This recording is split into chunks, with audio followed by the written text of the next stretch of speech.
Okay. Okay. Hello. Hello.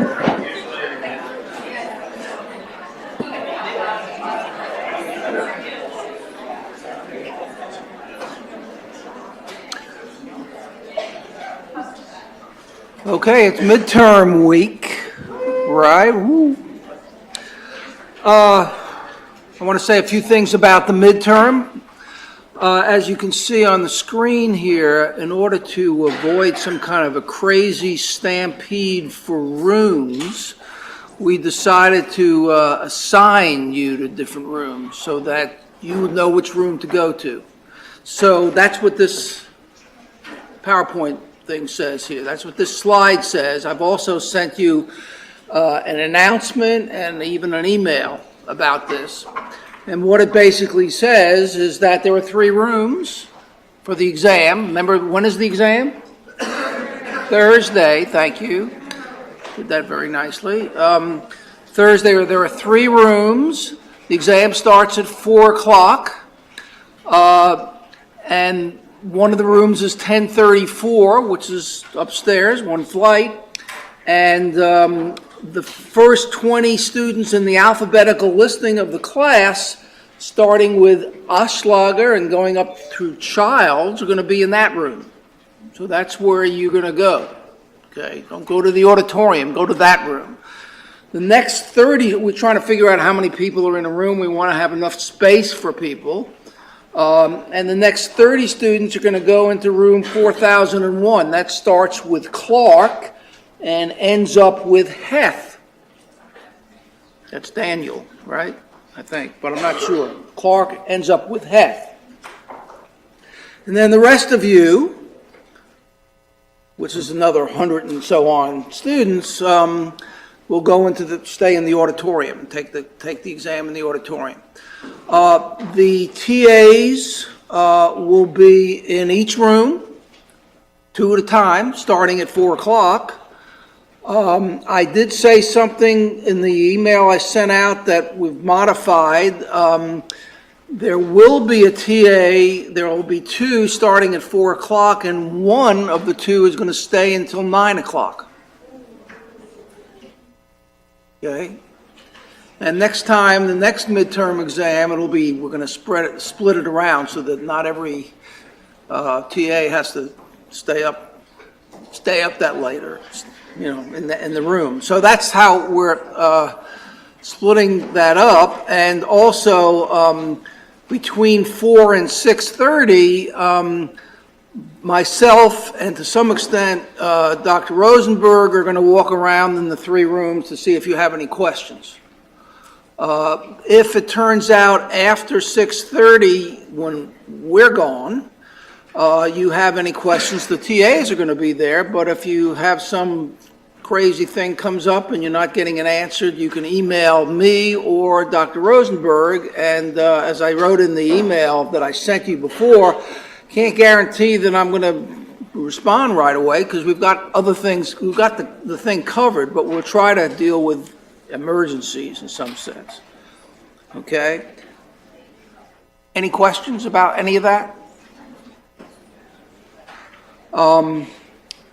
So by this time, you have all gotten the practice exams, which you got last Thursday, and you've also gotten the answers to the practice exams.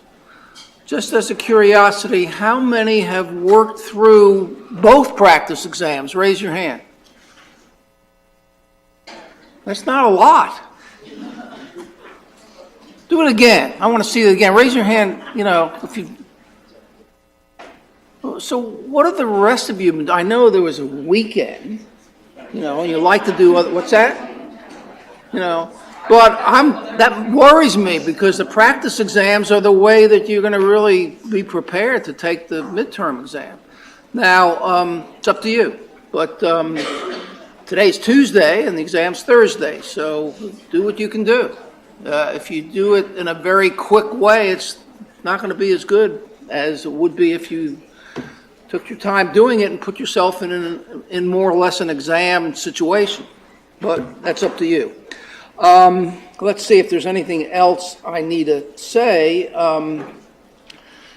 On the exam, exam is essentially, it's open book, except you can't take a computer in the room. You can't take your cell phone in the room because we don't want you calling each other and asking each other for the answers, you know. Ha ha, right? And again, the questions are sort of a combination of multiple choice, fill in the blank, circle the right answer, something like that. It's just sort of like with the way the practice exams work, okay?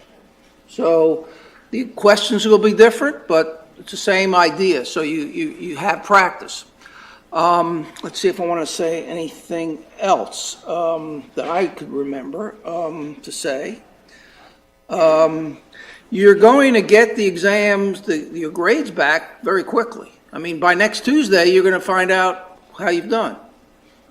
So we like to give you quick feedback. And all you're going to get is a numerical grade. You're not going to get whether it's A, B, C, D, but we're going to, for those people who don't do well, there's always a few, we're going to sort of identify the number that's, you know, the cut point that we think you ought to start worrying, or maybe meet with either Dr. Rosenberg or myself or both of us to talk about what happened, to diagnose what happened on the exam. That's not going to be for but a few of you. It may not be for any of you. Hopefully it's not going to be for any of you. That's all I have to say, although one other thing is, at the end of the class, I'm not sure if I'm going to have time to go back and talk about some of the things maybe I didn't get to cover as much and was covered in the labs, which is also going to be covered in the labs tomorrow. In the labs tomorrow, they're going to review everything, but they're also going to talk about the practice exams and particularly go over polynomous and ordinal logistic regression, which they really haven't had very much time to do. So that's the plan for the lab tomorrow. Let's see if there's anything else. There's one other thing I keep thinking I want to say, but I can't remember what it is. So you see this slide. I'm now going to take it off. And, the other thing I was going to say was, when the class is over today, I'm going to stay around to see if any of you have any questions. In other words, about the exam, about the practice exam, about anything else. I'll stay around for at least another half an hour or so to see if anybody wants to ask questions, have any questions I could help you with. Nobody came to my office hours yesterday, so I'm trying, so anyhow. So, any questions that anybody has? Other than what's the answer to question 3 or something like that, Any particular questions? Well, what we're going to do most of this afternoon is we're going to talk about collinearity, which is not going to be covered on the exam. Now that doesn't mean it's not an important topic. It's something that you have to worry about. It's something that's going to be covered on the next exam. So I hope you don't totally tune out because we're not doing this on Thursday. You're not going to be, it does relate to some issues that's going to be, that relates to the issues we've talked about, but the details of it is going to be covered today, and it's going to be related to what's on the next exam.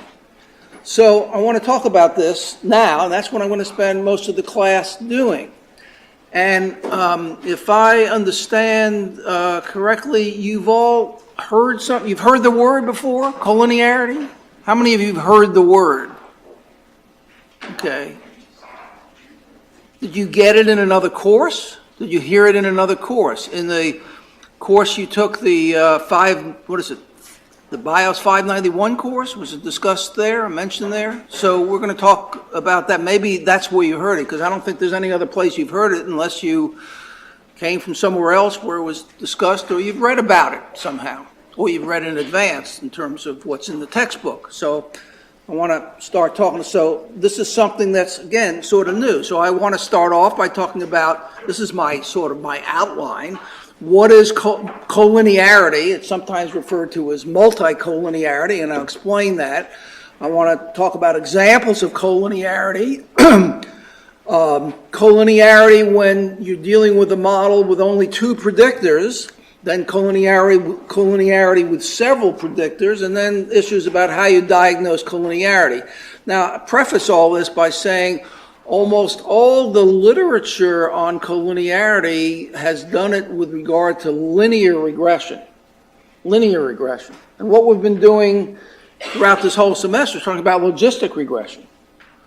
So I need to explain something about how you deal with collinearity with logistic regression today. And there's in fact, if you were doing linear regression and you were using SAS, there's this program called ProcReg that you probably used last semester. Proc regression, is that right? And there is an option, part of the program in ProcReg called the collin option. Okay. By the way, one of your TAs is Lindsay Collin. So collinearity was named after her. No, we just kidded around the other, it's collin option, right? So, but anyhow, there is this option in the ProcReg. So if you're using linear, but we're doing logistic regression, and we're going to be doing survival analysis, and there are other kinds of modeling techniques. And it turns out in the Proc Logistic program in SAS, there's no collinearity option. There's no collin option there. So what's been done in order to be able to assess collinearity in logistic regression, but also in other modeling procedures like survival analysis and other things, is a macro was written.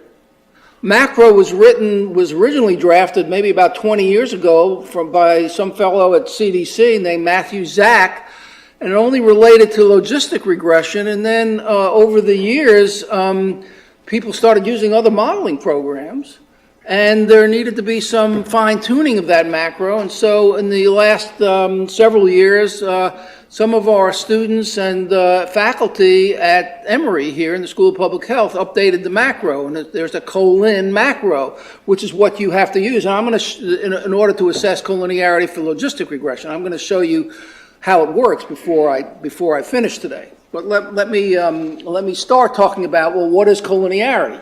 Okay, and collinearity, as I say on this slide here, is a problem that you can get, or that can occur when you're doing an analysis, when you're fitting a mathematical model, in which if you look at the model and how the model is written, there's the left-hand side of the model, which describes the outcome variable, and then there's the right-hand side of the model, which describes the predictors, the X variables that go in the model, one of which might be an exposure variable, and then there might be other variables that you're controlling for, and there may be product terms. Okay, now, when you're talking about collinearity, what you're worried about is the terms on the right-hand side of the model, the X's. They could be exposure, they could be confounders, effect modifiers, whatever, but you're worried about that those X's on the right-hand side may be very strongly related to one another. They may be very, as I say here, one or more of the independent variables in one's model, the predictors, may be highly correlated with other variables in the model. In fact, the key issue is whether it's highly correlated with a linear function of other variables in the model. So if some of the X's in the model, and then you got some X's and you got other X's, if once you know three of the X's, some of the other X's are completely determined or almost completely determined from the earlier X's, what's going to happen is you're going to get a sort of potentially a bad result when you run the model. When you actually crank your data into a computer program, look at the output, you're going to get a result that's going to actually be unreliable. It's going to give you unreliable estimates where you can't have any confidence that you're making any good conclusions. So that's the biggest problem with collinearity. If you have variables on the right-hand side that are very strongly related to other variables on the right-hand side, and you run the model, including all these variables, then it's going to turn out you can get unreliable results. Okay? In fact, another way of saying unreliable can lead to highly unstable estimated regression coefficients. What does that mean? Unstable regression coefficients. Well, one way to say that is you get a beta that's in your model, and then there's a beta hat is the thing you estimated from your data. If beta hat's unstable, what you're saying is the variance or the standard deviation of that beta hat is very high. It's too high. Higher than it should be because of the model that you're running. So that's one way of saying it's unstable. A more general way is to say that that because the variance is so high, or it's so much higher than it should be, you can't rely on that beta hat. You really can't put your trust in beta hat. And that also means if you go e to the beta hat to get an odds ratio, you can't rely on the odds ratio. That's another way of saying it. So that's the problem with collinearity. In fact, if you have what's called perfect collinearity, the model won't even run. That's what I say at the bottom. There may be no solution to estimation. You try to run the model and you get an answer that says it's not going to run. Okay? And I think I gave you an example of that when I originally talked about multicollinearity a few classes ago, where you had a variable that you wanted to put in the model that was a categorical variable. Let's say it had 5 categories. And so that means if you want to put that variable in the model, what you do is you put 4 dummy variables in the model for the 5 categories. Remember that? That's what you usually do when you have any kind of regression model, whether it's logistic regression or linear regression, whatever. But if it turns out you put in 5 dummy variables instead of 4 dummy variables, it would turn out that once you know any 4 of those dummy variables, the 5th one's going to completely be determined. And if you try to run that model with those 5 dummy variables and an intercept, the model won't run. That's an example of perfect collinearity. That's why you have to have 4 dummy variables. If you put in 5, you won't get an answer. Okay, so that's the idea. Now, I say at the bottom of this slide, which is not as easy seen, is that collinearity may involve only 2 highly correlated variables, but that in general, collinearity may involve a relationship among 3 or more variables. Now, you see, what that statement says is, you might think of, if you're talking about X's, predictors being related to one another, well, one simple way of thinking about it is you've got 2 predictors, they're very highly correlated with one another. The correlation between X1 and X2, or age and blood pressure, whatever you're talking about, is really high, like 0.98, or something like that. That doesn't seem to be the case in terms of those 2 variables that I picked out, but depending on the variables you're dealing with, you might get some variables that are very highly correlated. So you might think that if you're talking about, and if you're worried about collinearity, what you're worried about is high correlations between any 2 variables. That's one way to think about it, and that makes you think of something called a correlation matrix. What's a correlation matrix? Correlation matrix, a matrix is just a term, sort of a semi-mathematical term for an array of numbers, and a correlation matrix just lists all the correlations between any 2 variables that you're dealing with in your model. It could even include the outcome variable. But if you're talking about a correlation matrix that involves any of the predictors, and forgetting about the outcome variable, and you look at that, all the correlations in there, and you see some correlations that are almost close to 1, that suggests that there are at least 2 variables in the model that it looks like they're saying the same thing. Got that? So that's one way you can think about worrying about collinearity. There's there are variables that pairwise, they're very highly correlated. But the statement I said, collinearity may involve a relationship among 3 or more variables. So it's possible that if you know 2 variables, they're not necessarily highly correlated, but if you know 2 variables, they strongly predict the 3rd one. So it's not just a single correlation between two variables that might cause a problem. It may mean that there's a three-variable collinearity problem. And if you just try to look at what's called a correlation matrix, you're not necessarily going to find that, because the correlation matrix only looks at pairwise relationships between two variables. So then how do you detect, or how do you determine collinearity? How do you do that? Well, that's one of the things we're going to talk about. Okay, so it's not just involves two variables. And then the other thing I say down here at the bottom is collinearity may involve more than one relationship among several variables. Variable x1 may be highly correlated with variable x4, and variable x2 may be highly correlated with x3 and x4.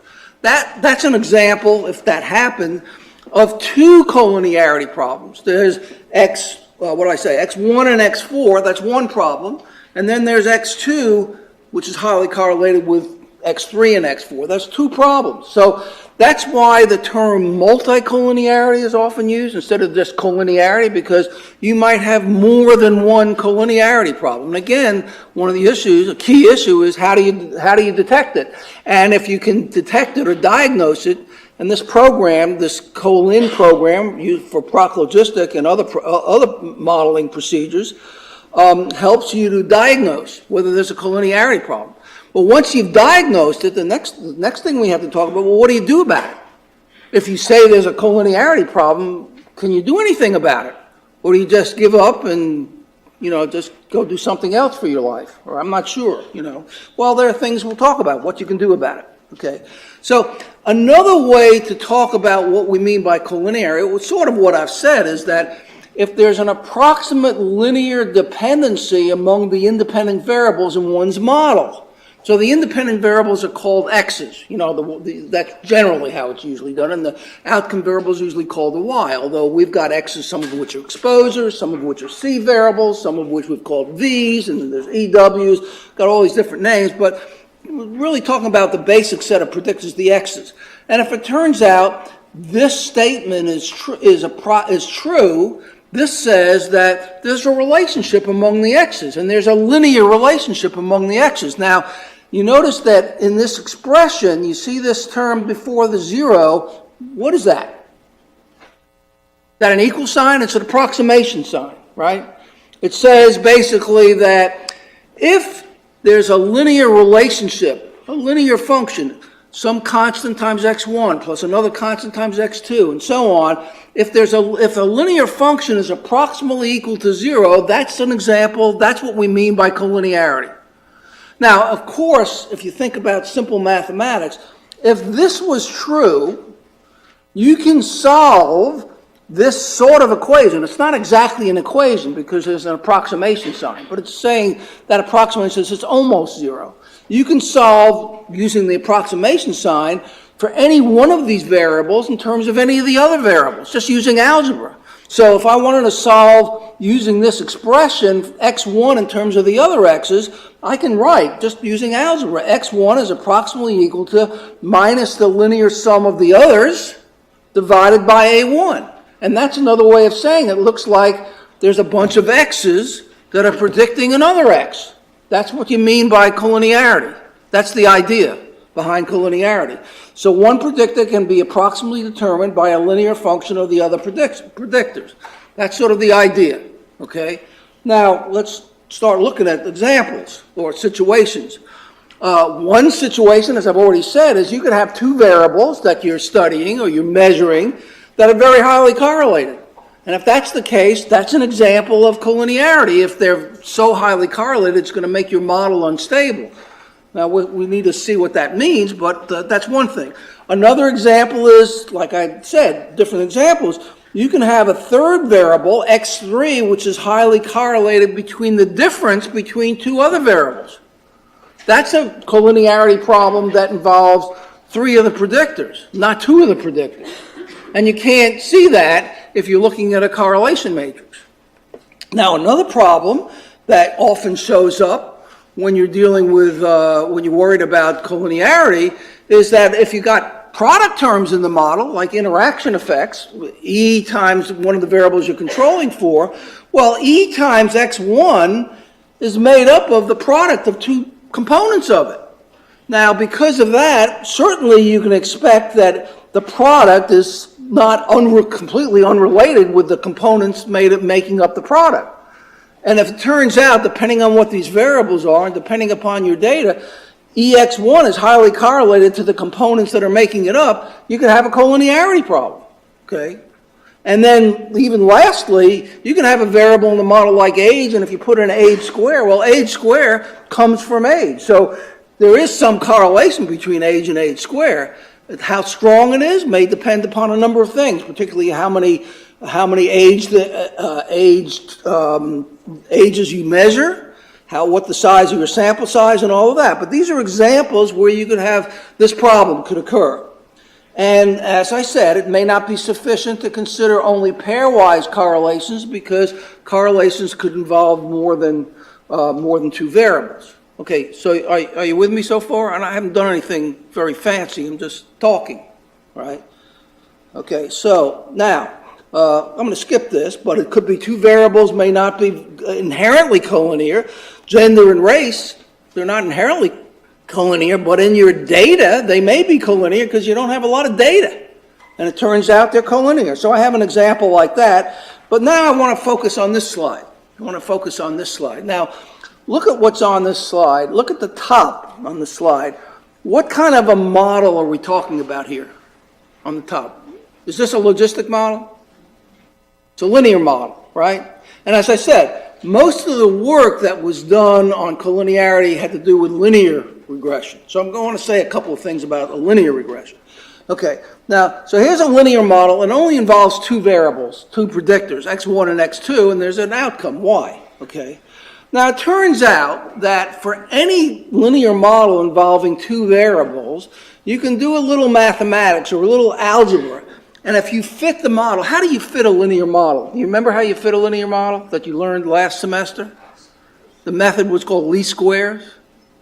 And you use a program to do it, you know, so that's how you fit it. But if you fit the model, you get estimates of the different parameters, the betas in the model, and you can get not only the estimate, beta 1 hat and beta 2 hat and so on, but you can also get the estimated variances of these estimates. And take the square root and you get the standard errors of the estimates, okay? So it turns out that through a little algebra, one can show that if you have a model with only two variables in it, x1 and x2, that the estimated variance of beta 1 hat has this formula. Then the estimated variance of beta 2 hat, we're talking about these two coefficients, has this formula. Now, you notice, look at the formula on the left. Well, K1 stands for some constant, some number, whatever it is, that's going to come out, and it'll be different depending upon what the data says. But look at this part of the formula. What does this part say? It's 1 over 1 minus, what's that? R squared. R squared of what? It's the correlation between x1 and x2, right? That's what this says. And there it is on the right-hand side. Okay, so if you look at this, what this says is, if you got data, and you only have two variables, and if it turns out that these two variables are perfectly correlated, perfectly related to one another, what's the R squared? 1. And what's 1 minus R squared? 0. And what's 1 over 1 minus 0? What's over 1 over 0? What's 1 over 0? It's infinite. It's undetermined. You can't determine that number, right? What does that say about the variance? If you got two variables in a model and they're perfectly collinear, then it turns out the estimate is completely unreliable. The variance of the estimate is completely, the variability of the estimate is as unreliable as it could be. It's infinite, okay? Which essentially means you can't put any reliability, you can't put any sense, you can't make any sense out of any one of these estimates, okay? That's what this says, okay? And if it turns out that the R squared between x1 and x2 isn't 1, but close to 1, then what that means is that the variance is going to be high, because this is 1 over something close to 0. 1 over something close to 0 is a large number. So the closer the correlation is, the more the variance blows up and the more unreliable the model is. That's what this says. You got that? Got that idea? And this is just with linear regression with two predictor variables, okay? And now it makes you think that maybe there's a way, just from this, there's a way you can do something to try to say when you're likely to get, or what you might measure to diagnose collinearity. And what this sort of says is, what about using this term, 1 over, because it's in both these expressions, 1 over 1 minus r squared. Now remember, this is the term so that depending on how close the r is to 1, or the r squared is to 1, the closer it is, the more the variance blows up and the worse you have, okay? So this expression is often referred to as a variance inflation factor. That's something you can calculate if you have two variables, you have the r squared, to give you some idea of whether the variance is getting too high or below. Now, how high is a problem. So we need to talk about that. But it's called the variance inflation factor. So that's one way people consider measuring collinearity. And what I'm saying is the higher this number is, the more likely you have a problem, a collinearity problem. Okay, now this relates to just a linear regression, not a logistic regression. And a linear regression only involves two variables. What if you got a linear regression involving several variables? The variance inflation factor for a linear regression containing more than two x's can be written like this: 1 over 1 minus r square I. R sub I square, I should say. Where r sub I is the r square for predicting one of the x's from the other x's, from the rest of the x's. Okay, so in other words, let's say you had a model with 10 x's in it. 10 x's, okay? And you fit that linear, it's a linear regression model. And you compute r squared, you can do it for the whole model, but you compute 10 r squares. R sub I square, you compute 1 r square relates the first x with the other 9 x's. You got 10 x's. x1 regressed on the other 9 x's. x2 regressed on the other 9 x's, which now will include x1. You get several r squares, how one x is predicted by all the other x's, just only focusing on the predictors. Okay. Now, if it turns out you can predict x1 from all the other, from doing a regression on all the other predictors, what's r squared going to be? What's r1 squared going to be? Going to be close to 1, right? So what's 1 over 1 minus r squared? It's going to be close to 0. So that's, again, when the variance blows up, if you can measure this factor, this is so when you have linear regression with several variables, this is one of the measures that's been considered using for assessing this collinearity problem. This is when you got several variables. If any one x can be predicted by the other x's, and you've got 10 x's, it'll be 9 different r squares that you're looking at. If you got VIF, any one of those 10 VIFs is high, that suggests that you got a problem. Variance is blowing up, and some x's are predicted from other x's. Now, again, how high is an issue. Well, one thing is you can show when you're doing linear regression that the variance, the estimated variance, is proportional to this variance inflation factor.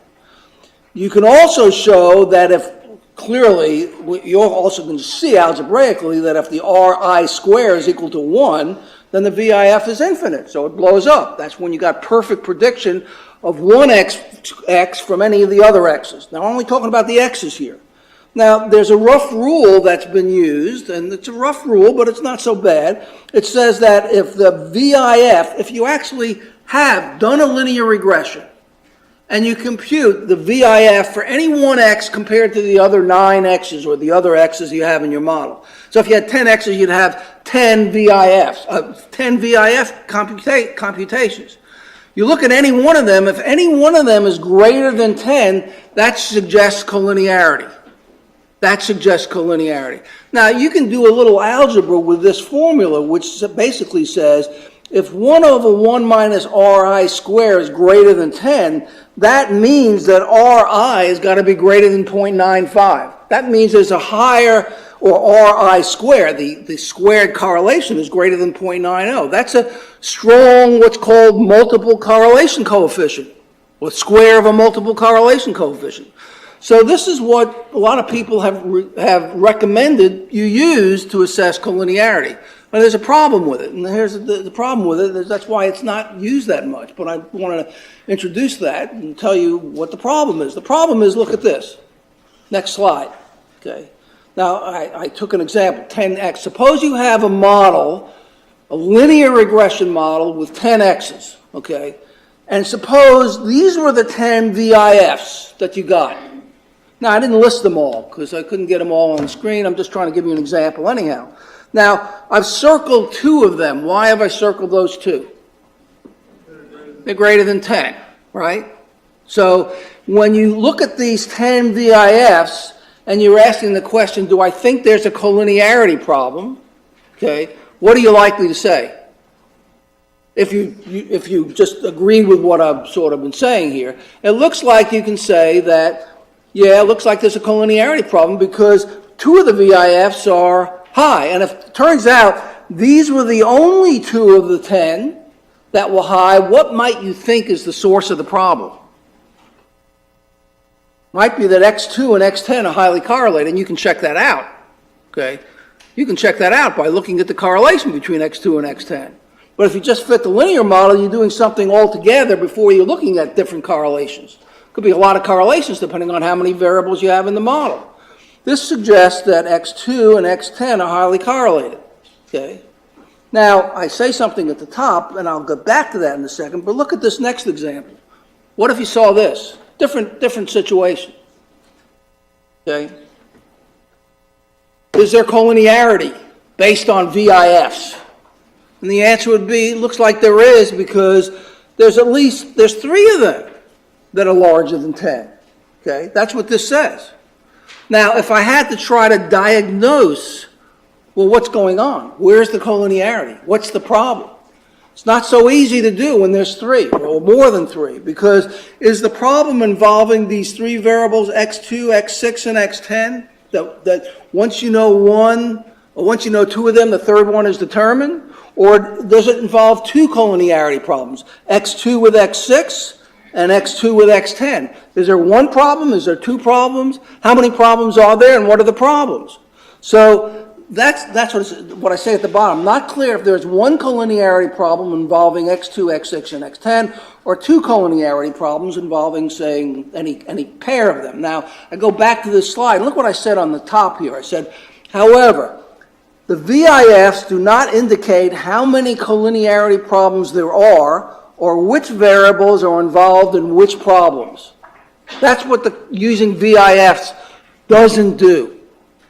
So using VIFs is sort of a nice way to look at collinearity because you can see what's going on. You can see that if one variable is one predictor is predicted by the other predictors, well, you got some idea that there's some linear relationship in there. But you don't really, it's not easy to diagnose what the source of the problem is and what to do about it. So there's another way to go about doing this, and that's what I'm going to now talk to you about. And it involved some research that was done and written up in a book by 3 people, Belsey, Koo, and Welch, in a book called Regression Diagnostics, written in 1982. And it's this work that's really what's really gone into SAS. You know that thing I mentioned, the colon option in ProcReg? That's based on what came out of this book. Okay. They also had some things in the book. The book was primarily focused on linear regression and not on logistic regression. And they also had a few things about it, but they never really did a good job with logistic regression. And they wrote a later book, still didn't do a great job with it. So, but anyhow, that's the source, the BKW book, as opposed to K&M or K&K or whatever you want to call it. The BK&M, BK and W book. Now, to explain that, I'm just going to show you a table. I'll show you a table, and we're going to look at this table. So this is the essence of what's going on or how you diagnose collinearity. Now, there's some terms, there's numbers in this table, a lot of numbers. There's something called CI. CI in this case does not stand for confidence interval. It stands for something else. It stands for something called condition index. That's a nice name to name drop. Tell your friends, I learned about condition indices. And so these numbers are called condition indices. And the numbers within the table are different numbers, and they're called VDPs. And that stands for, again, another name-dropping term, variance, decomposition, proportion. Now, just by saying that makes you start to twitch a little bit, right? Variance, decomposition, proportion. Oh, my God, I don't want to know what that is, but we're going to talk about it. We're going to figure it out, okay? Now, you notice on this table, there's a bunch of numbers in here. Notice at the top of the table, can you tell what model might have been fit here? This is some made-up data, but can you tell from what's written at the top of the table what the model is? And this is at this point, this is a linear regression from the colin option linear regression. But what variables were in the model? An E variable, 3 C's, and 3 EC's, right? That's the model that was fit, okay? Now, what I'm saying is, suppose that's the model you fit, and you got this stuff that came out, these numbers that came out. What can you do about collinearity, or diagnose it, or what can you do about it if you saw this, okay? Well, the first thing you have to do is you have to go down this column, the CI column, not the condition, not the confidence interval, the condition index column. And what you have to do is you go down the column and you look and see whether these numbers are they're going to get larger. Okay, the key issue is how large did they get, and particularly how large is the largest of these numbers. Okay, now you notice, by the way, how many variables are in this model? The intercept. 1, 2, 3, how many parameters are in the model? 1, 2, 3, 4, 5, 6, 7, 8. I count 8 of them, okay? How many condition indices are there? You can count them, there are 8. So for every number of variables you have the same number of condition indices, okay? Big deal, okay? The main thing you're doing is you're going to look down in this column, you're going to look for the largest one. Now the largest one here is 99.8, right? That's what you see. Okay. Now, that number is in bold. And the reason why it's in bold is because that number, based on this research that Belzy, Kuh, and Wells did, would be considered high. That would be something to indicate possible collinearity. Now, they came up in this book, they spent half their life, 3 years, whatever it is, writing a book about collinearity. You know, that's what they did. Okay. Now, you might think you'd rather do something else, you know, but they did this and they made a great contribution in any case. Now, in that book, they did a whole bunch of examples and situations and simulations and stuff like that, and they roughly decided, made a rough rule that if the condition index is more or less higher than 30, where did that number come from? But they did this out of looking at simulations, looking at a lot of different, more or less higher than 30, that suggests a collinearity problem. And what do you see here? 99.8, right? That's a lot larger than 30. So that suggests there's a collinearity problem. So as soon as you go down this thing, say, oh, wait a second, I think there's something wrong with this model, some problem with this model, okay? Now, it also turns out, if you look at the next highest condition index, that's also 30, or it's a little larger than 30, and all the rest of them are much smaller than 30. Okay? So you're tempted to say, by looking at this information, that not only is there a collinearity problem associated with the 99.8, but something associated with the 30.8, because if this condition index, whatever it means, is 30 or higher, that suggests a collinearity problem. So this suggests maybe there's 2 problems. Get what I'm saying? So it suggests that there's 2 problems. However, that's not the way you should proceed to address collinearity.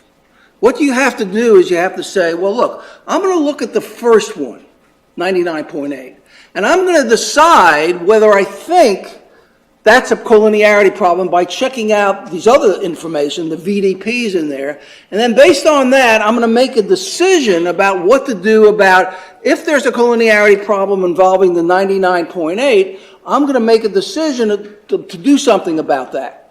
And then if I decide to do something about that, which might be changing the model or dropping a variable from the model, if I decide to do that, then I'm going to refit the model and see if there's another collinearity problem.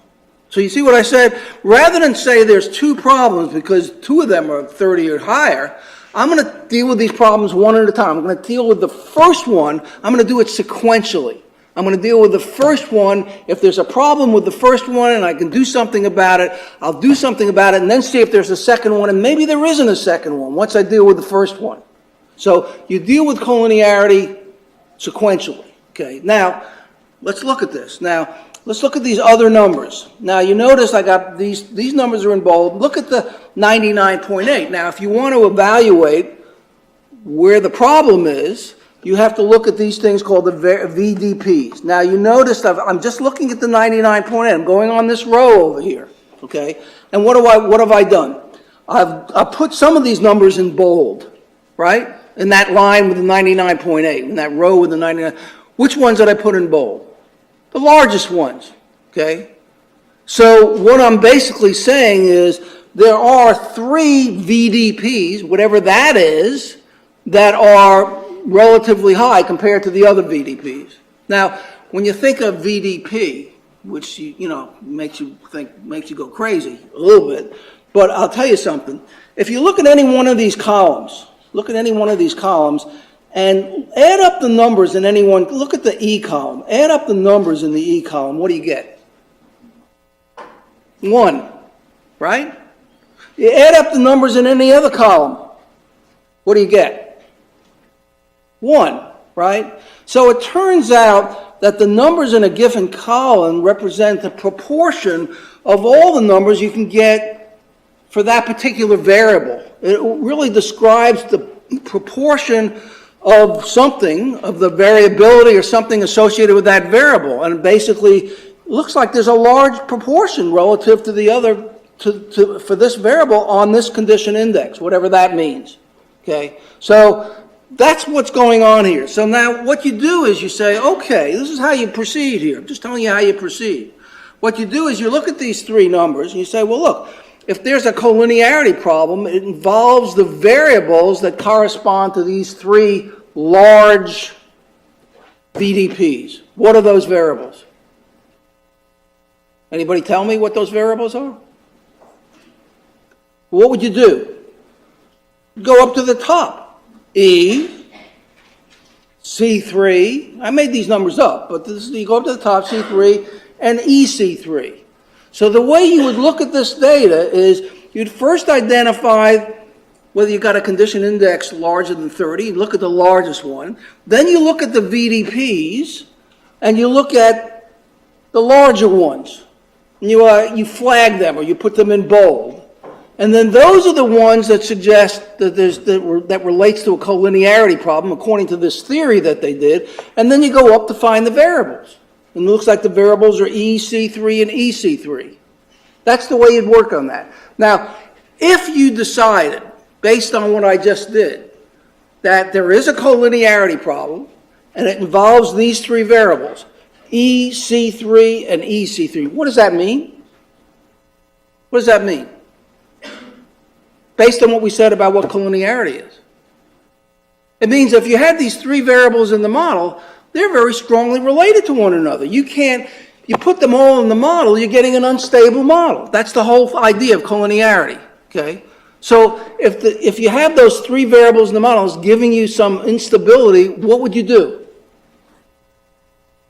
I get rid of one of them, right? It means that if I leave all 3 in the model, I don't have a good model. Which one would I get rid of? The E, the C3, or the EC3? I have to get rid of the interaction. If I got rid of the lower order term, then I have a model that's not hierarchically well formulated. So what I do is get rid of the EC3 term, okay? And I would hope that maybe that solves the collinearity problem. In what way would I hope that it solves the collinearity problem? Think about that, what I've just said. In other words, I've just decided that there is a problem involving EC3 and EC3, and I'm going to drop the only one I can drop, okay, and it's EC3. And then what am I going to do? Remember I said you have to do it sequentially? What I'm going to do is I'm going to refit the model without EC3 in there. I'm going to look at the same information, but I don't have EC3 in the model. And then I'm going to look for the largest condition index among the 7 variables that I have. I've dropped EC3. And if the largest condition index is larger than 30, then I got a second collinearity problem that I'm going to try to look at.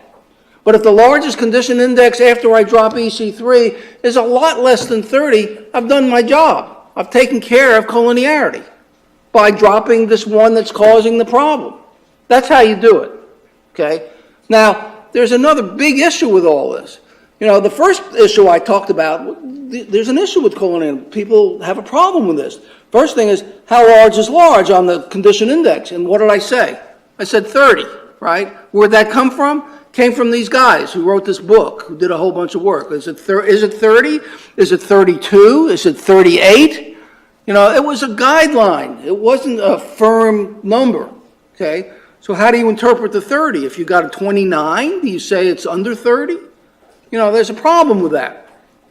Well, the other problem is, what about these numbers I put in bold, the VDPs that I put in bold?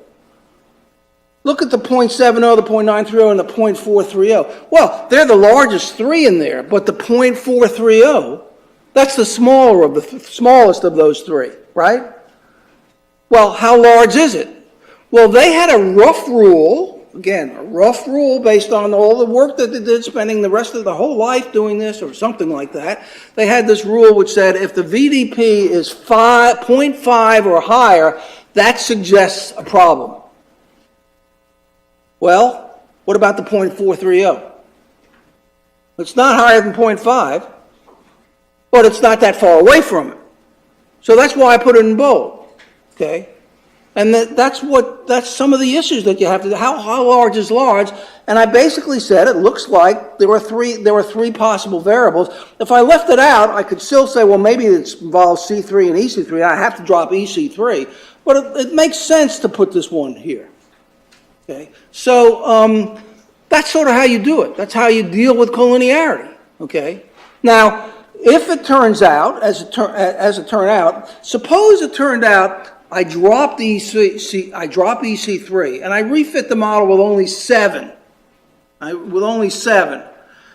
Will I get 30.8 with the 7 as the largest condition index? Will I actually get 30.8 as the largest condition index after I drop EC3? Not necessarily, because I'm now fitting a different model. It's a different model. So it may be when I drop EC3, the largest one that's left is much lower than 30, and I've solved the collinearity problem. So that's the idea behind how you deal with collinearity. Okay, now, a couple of other things. There's a lot of other things here. Now, look at this table. Look at this table and compare it to this table. This table, this table. This is like an eye exam. This table, this table. This table, this table. Remember that? Okay. Oh, not that one. This one and this one. What's the difference between these two tables? I've just rotated it, right? I've rotated it. So the 99.8 and the 30.8 are now on the rows, and the VDPs are sort of reversed. It's a mirror image, okay? Now, the reason why I showed you this is because if you're going to try to diagnose collinearity using the linear regression, using the colin option, this is what the table is going to look like that you're going to have to use to diagnose whether there's a collinearity problem. If you're using the macro that I've been talking about, the macro to diagnose collinearity, this is what the table is going to look like. So it's a mirror image. So you got to be able to roll with the punches. That's what if you're using logistic regression or survival analysis, which we talk about after the midterm. This is what the data is going to look like. This is what. Yes, question back there. This is Morang? No. That's okay. You know, you win some and you lose some. Go ahead.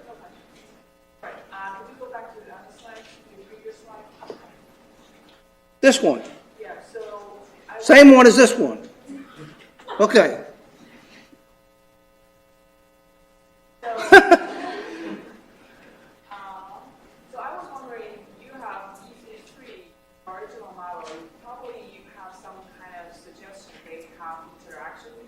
chapter, so you just, based on your collinearity, index and you just drop it and ignore whether they actually have interacted. Well, that's a good question here.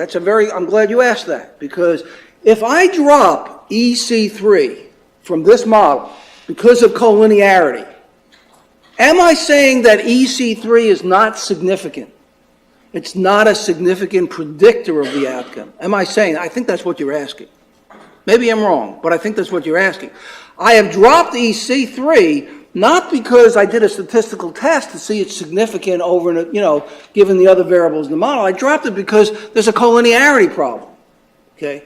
So because I dropped EC3, I'm not doing it because it's not significant. I'm doing it because if I left it in the model, I get a model that's all messed up. That's why I'm doing it. Okay? So it doesn't mean that if I had enough data or I had a model that didn't have a collinearity problem and an EC3 was in it, that it would either be significant or not significant. Because I'm not doing a statistical test. So when you determine that something's collinear, you're not saying that it's not significant. You're just saying that you can't have it in the model in order to keep the model reliable. That's what you're saying. I think that's what you meant, right? So thank you. That's good. Okay. So now there are some other things. Okay. Look at this slide. Different set of data, different information. What about this? Is there a collinearity problem? Based on what you see. Now, you notice there's no product terms. Is there a collinearity problem? Well, this is higher than 30, right? What do we do next? We look over here, and what do we see? There are two VDPs that are high. One is on the intercept, whoa, and one is on C3, right? Well, that's a little weird. This is not in the intercept. What kind of a variable is the intercept? Does the variable that correspond to the intercept vary? No, it's just a variable 1, 1, 1, 1, 1, 1, 1, 1, 1. That's what it is. That's what the intercept, that's what the variable that corresponds to the intercept is. So if you saw something like this, you'd be a little, not sure what to do, because does this mean if C3 is collinear with the intercept, what does that mean? Okay.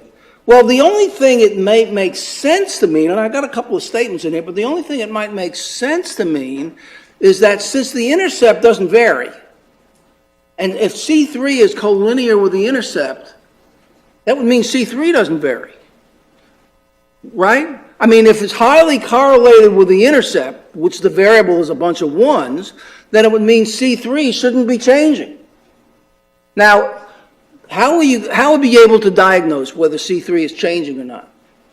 You look at your data and decide whether C3 is changing. If you decide it's changing enough for you, you don't drop C3. You say, okay, I got a number here that was high, but this information doesn't say there's a collinearity problem, because it suggests maybe there is. Maybe I should drop C3. If C3 is a variable that never changes, who cares? Who needs it in the model? But if it does change, you want to keep it in the model, because it's a variable you identified to begin with as a variable you were worried about. So sometimes you can get a high condition index and you can decide there's nothing going on, and you can't drop a variable. You have to do that. So there are some things like this. Now, I'm going to skip some things here, and I'm going to skip this because these slides here explain what a condition index is and what a VDP is, the mathematics behind it. Okay? We don't have time for that. And most of you don't care, right? What you want to know is, what do you do? Okay? And I told you what you can do.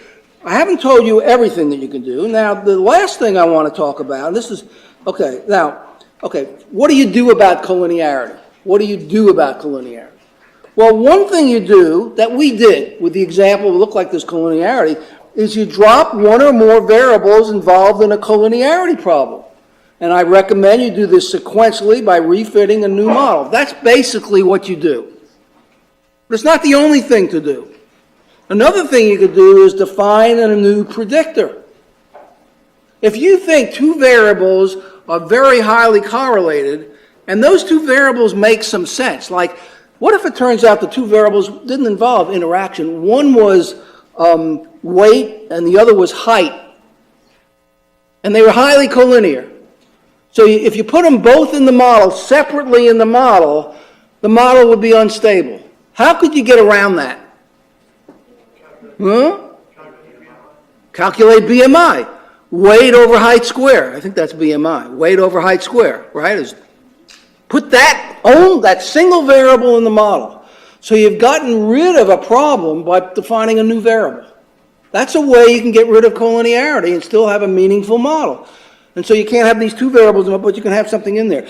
Something called censoring, but it turns out it's debatable procedure, and it generally doesn't work. So that's all I'm going to say about that, because it really is not a good thing to do. And there's some papers about that. And then, of course, another thing you could do, but you don't generally do that in most epidemiologic studies, is you add some more data. Maybe if you add another 50 people to the study that you're doing, maybe you won't find a collinearity problem. Maybe the problem turns out is you didn't have enough data and certain variables are highly correlated because you don't have enough of them. You don't have enough sample size. But you often don't do that because you've done your study. You're not going to spend another $100,000 getting some more data or something like that. Okay, so that's what you do about collinearity. Now, I don't say anything about, but now what I want to say is, okay, there's a problem that I've already said something about, a problem with logistic regression versus linear regression. The problem with logistic regression is the program, ProcLogistic, doesn't have an option called the colin option. So if you want to assess collinearity with logistic regression, you don't have that option. What you have to do is use this macro, this colin macro is what you have to do. And the reason why you have to use the macro is sort of what I say over here, but I'm going to just talk about it without getting into it in a big way because of time or something like that. I'm just going to get the idea. Now, let me make the point. The main idea that you're worried about collinearity is when does the variance blow up? Remember in that example I gave with the two predictors? When do you have a model such that if you fit the model, the variance blows up? Okay, that's the key issue. Well, it turns out when you're using linear regression, the model has a certain mathematical formula for what the variance is. There's a certain mathematical expression for the variance. When you're using logistic regression, it's a different expression for the variance. So if you're asking when you're doing linear regression, when does the model blow up? You're using the formula for linear regression for the variance. When you ask for logistic regression, when does the model blow up? It's a different formula. Turns out for linear regression, it's something called the X prime X inverse matrix. And for nonlinear models, or like logistic regression, it's something called the information matrix. So what it means is, all it means is that if you're going to use logistic regression, you can't use a linear regression program because it would be using the wrong variance formula to see when it blows up. So what you want to use is use the right formula, and the right formula is built into the macro. So let's look at the macro. That's where we're right near the end of the class here. Let's look at the macro. Here's the macro. Well, here's the macro. I've skipped a couple of pages. Here's the basic program. Okay. Now you see in the middle of this slide, you see where it says ProcLogistic? So what am I doing here? What kind of a model am I running? Logistic regression model. It's got data equal to vets. It's a different data set, something called the Veteran Administration data set. Different data set. I say descending, and I've got some other things in here, but you notice the next line, it says model. The outcome variable is some variable called status. Turns out it's a 0-1 variable. And then there's a whole bunch of predictive variables. Treatment, small cell, adeno cell, large cell, different cancer tumor size, tumor categories. And then it's got performance status and disease duration, age, and prior therapy status. And then it's got something called COV-B, okay? But that's the model this is the model. Treat all these other things, just like you saw when you ran logistic regression up to this point.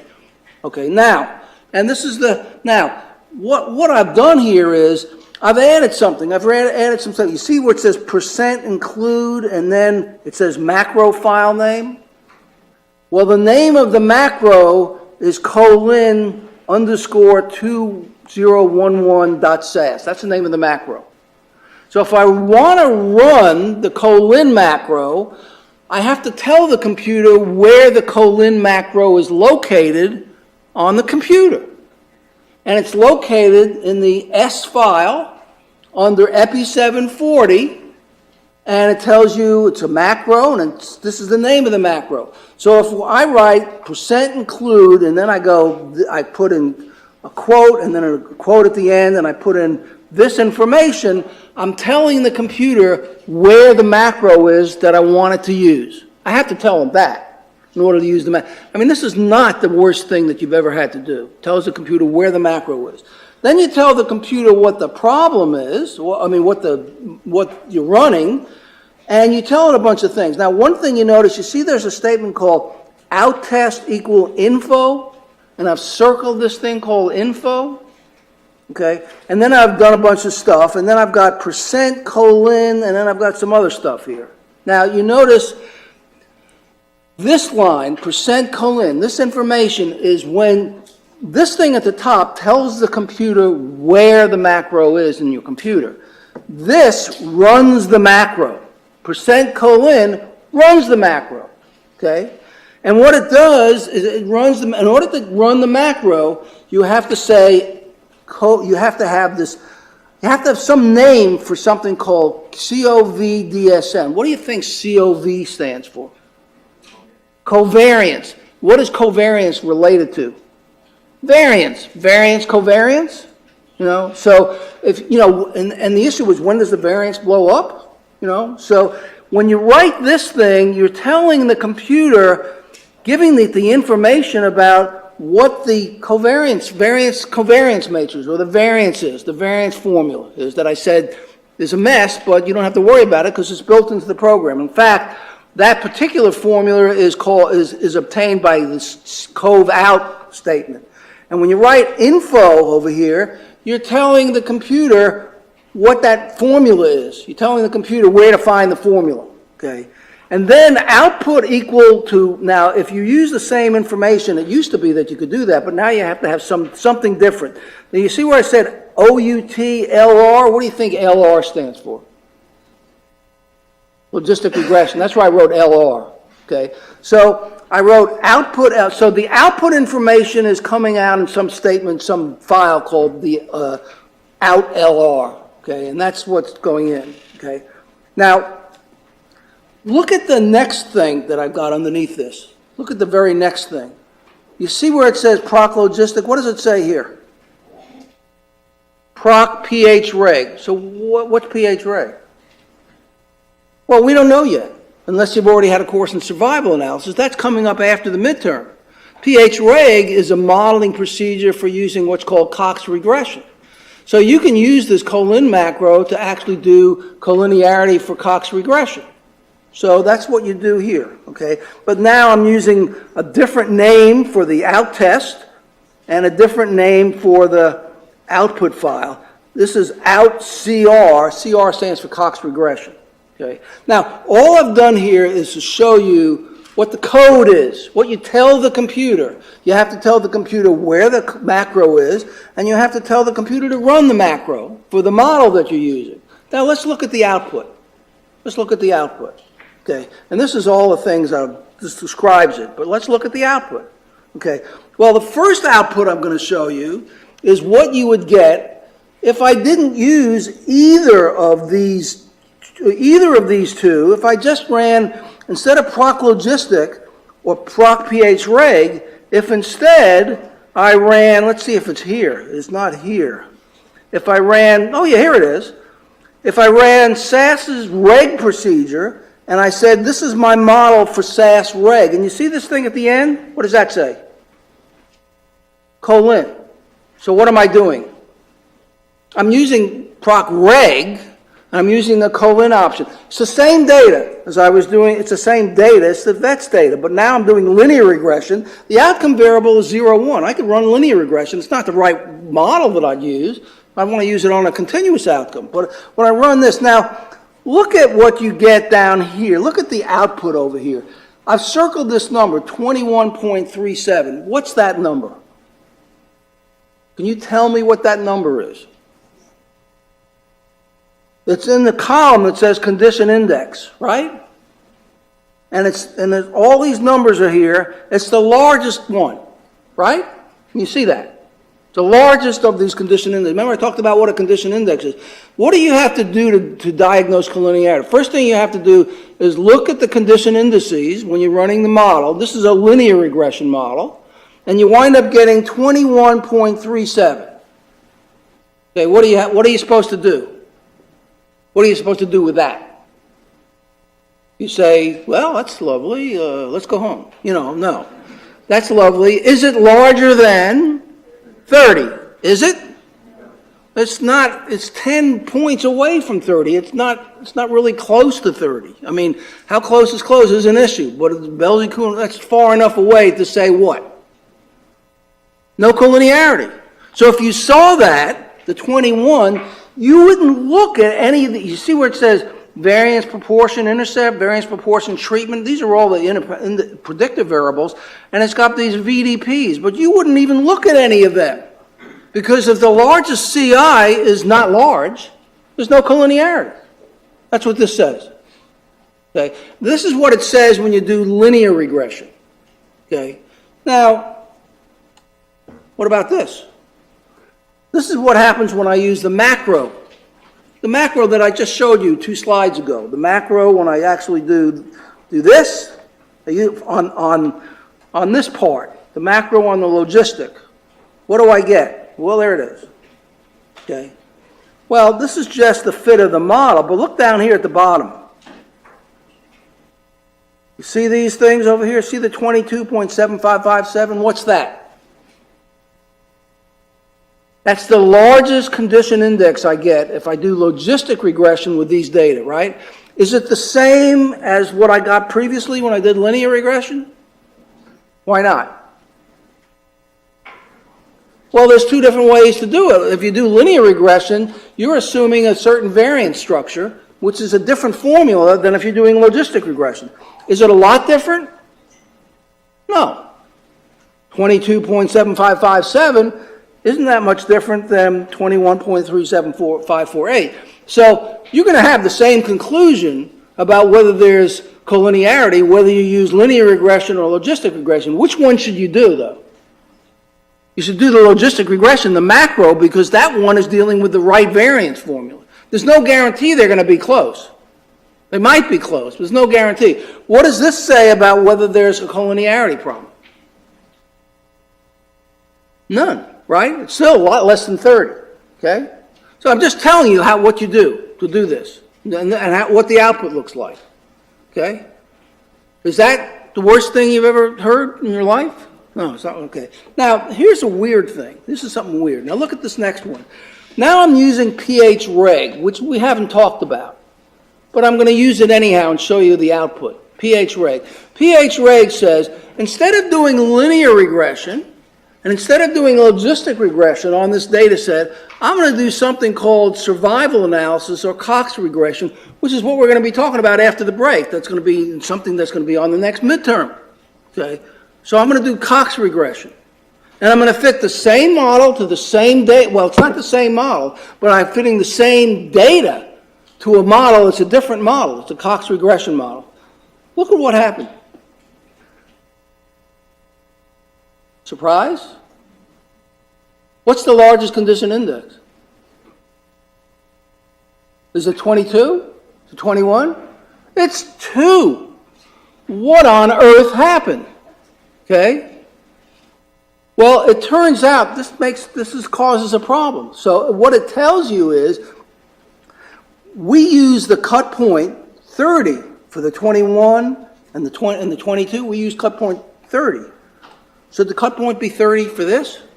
If you're doing survival analysis, it turns out, we'll eventually talk about this again later. If you're doing survival analysis, it's questionable whether the cut point should be 30. It probably should be less. Why do you see it should be less? For the same data, instead of getting 22, you got a much smaller number. It's the same data. And it's the same predictive variables in the model. It is a different model. Okay? So it turns out when you're doing survival analysis using Cox regression, the cut point might not be 30, it ought to be less than 30. However, nobody's come up with the right cut point. Nobody's ever come up with, should it be 20, should it be 10, should it be 5? Nobody's ever done it. And I had a student back about 15 years ago to try to do a whole bunch of simulations to figure this out, and he never figured it out, although he showed that it should be a lot less than 30. He didn't say what it should be. So anyhow, what's the message? The message is, if you want to do collinearity, what you have to do is you have to use this method by Belsey, Kuhn, and Welsh, which involves condition indices and VDPs. And you use that table that we talked about, and this is the code for it. This is the code, wherever it is. That's the table that you look at, or this table that you look at, and that's how you go about the process. So that's what you do to assess collinearity. The biggest problem with the collinearity problem is how large is large. Is 30 the right number here? Should it be 31? Should it be 35? Should it be 50? Now, if you see 99.8, you know that's large. If you see 35, you're not so sure. If you see 4.430, well, that's not that far away from 0.5, but is 0.320. I didn't put 0.325 in bold. Well, it's not as high as 0.430. So how high is the biggest problem with dealing with collinearity. That's the biggest problem. But why is it important? Why is it important? Let's go back to that. Why do we do this? The reason why it's important is if you try to fit a model and you put some variables in the model and the model is unstable, the model's not giving you a good answer, you don't want to fit that model. You want to drop some variables from the model. Well, what variables do you drop from the model? Well, one way to do that is to drop it according to collinearity things, like we just talked about. By the way, this relates to the midterm. What's another way you can drop variables from a model? It's another way. You've got a model with 50 variables in it. Some of them are E's, some of them are C's, and you can run the model and do collinearity and see whether you can drop them that way. Okay, what's another way you can do it? Screening, what we talked about there. What's the difference between screening and this thing? Well, what this thing does, it actually tries to fit everything you're starting off with. Screening doesn't do that. Screening says, well, maybe I tried that and it doesn't work and I got to do something else. And so what I do is I try to drop variables look at them one at a time in some way, as long as it's a reasonable way. So that's what screening does. Collinearity is a better way to do it, but it may not work. You may try to fit everything in the model and you find out the model doesn't run, or you get so much collinearity, you keep dropping interaction terms, you can't assess interaction because of collinearity. Well, if you can't, then you may try to do something different by screening variables. So that's what collinearity is, and I think that's what I wanted to say today. So it is 5:15. Okay, so now, where are we with everything? Is it time to leave? Well, we could, or we could do one other thing. We can talk about one other issue that goes back a ways to several E's. Now, I can do it one of two ways. One way I can do it is say, let's just quit now. Anybody who wants to stay and listen to this, I'll do it. You want me? What I was going to do is I was going to do this. Let me just show you. I mean, it's not quite 20 after, but it's almost 20 after, so I could say we're done. And we are done, but let me just show you this. Whoa, this thing. Here, you remember this slide? You ever see this slide? Did you ever see this slide somewhere or other? I showed it to you in about 1 second, 1 microsecond, and then in the last lab, your TAs went over this. Okay? Now, what's on this slide? This actually relates to the midterm. What's on this slide? This is a logistic model, and there's only 2 variables in the model, and you either started off with only E's or you got rid of all the V's and the product terms in the model, and you only have 2 E's left. And now you're down to the last stage of the modeling strategy. You want to decide what's the best model. Okay? So what do? And what I've done over here is given a list of maybe 5 different things you could do. That's what I've done. Was that discussed in the lab? How many? Were you there? You might not have been. I don't know. So what are some of the things? So should I talk about it or not talk about it? Talk about it, who cares? Right? Talk about it. Okay, so it's 20 after.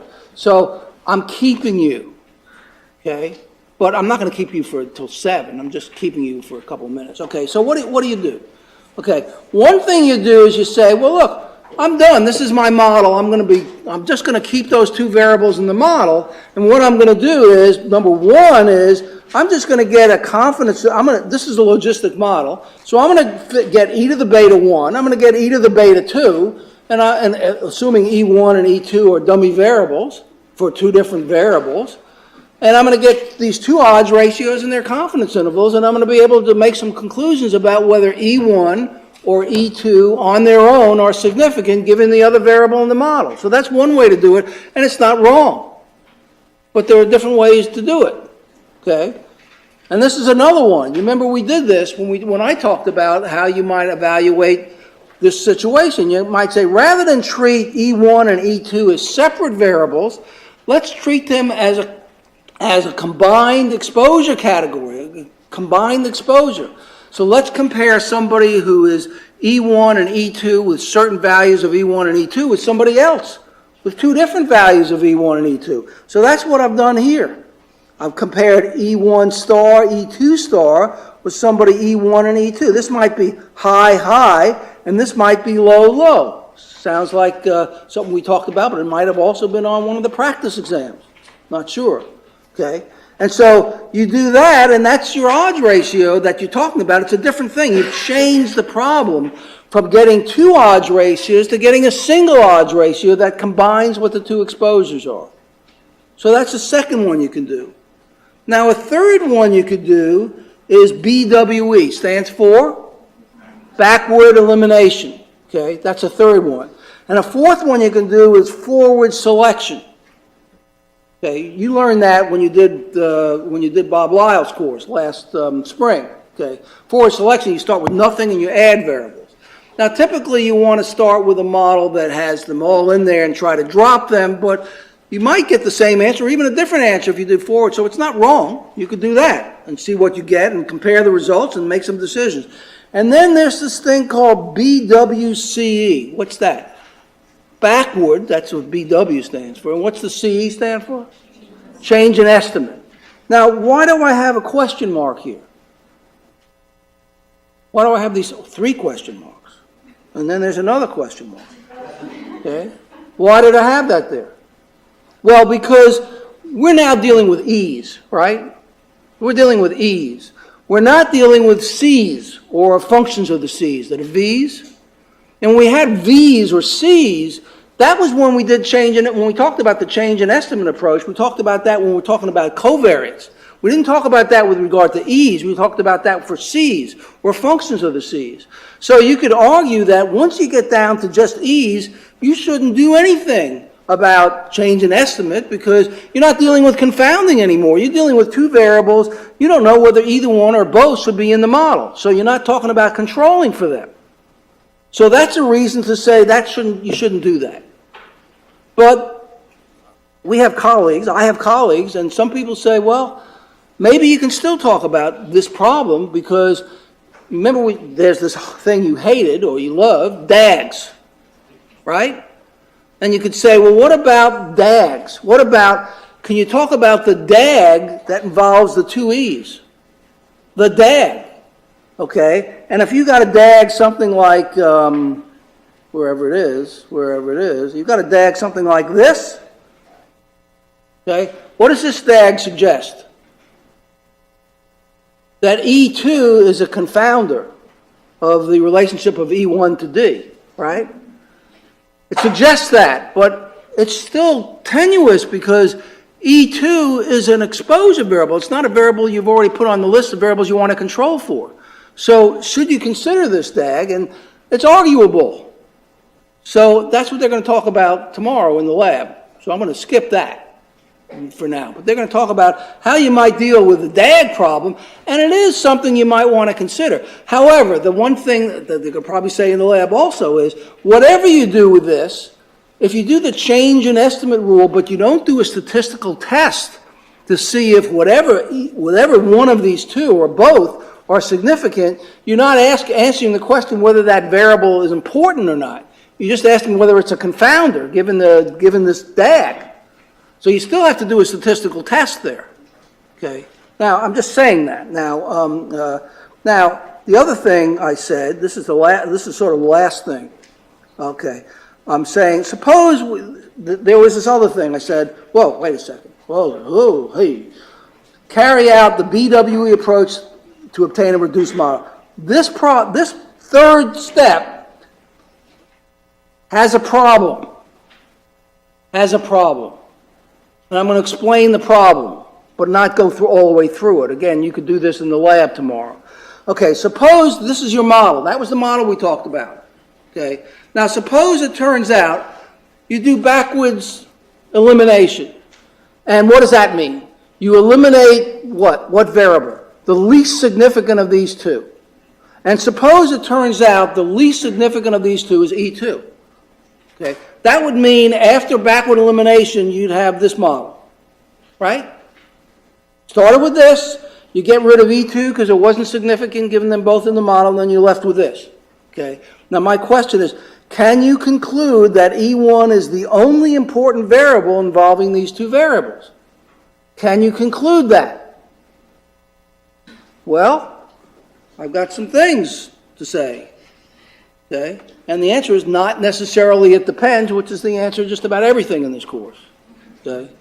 Now, so I said, suppose, and this is where I'm going to sort of stop a little after I explain this, suppose that in addition to the above results where we dropped E2, suppose that E2 is significant, suppose that E1, not only is E2 not significant in this model, but E1 is not significant in this model. But E2 is less significant than E1. So if you're going to do backward elimination, you drop E2 before you drop E1, right? Because E2 is less significant than E1 is. But suppose if you kept them both in the model, you'd find that E1 isn't significant either. And then you dropped E1, and you were left with a model which only has E2 in there. And E2 turned out to be significant. Well, what does that mean? Does that mean that E1 is the only important variable? Where does E2 come in? Does that mean E2 is out because it wasn't as significant as E1, it was less significant? But if we drop E1, which isn't important given E2 in the model, we still get something that's significant. So what you should conclude? Well, what I say down at the bottom, what I say here is both E1, if you had this situation, both E1 and E2 are important predictors on their own. But once you control for one of them, the other's not important. But on their own, they're important. So to do backwards elimination, if you have this model, there's a problem with that. If you do that by itself and just go with backward elimination, you might miss something. You might drop a variable that's also important. That's what I'm trying to say. And that's what you should think about. That's what could be discussed in the lab tomorrow. And I'm going to stay around if you want to discuss it some more. And I've taken an extra 10 minutes, so time to go, right? Good luck on the exam on Thursday. Okay?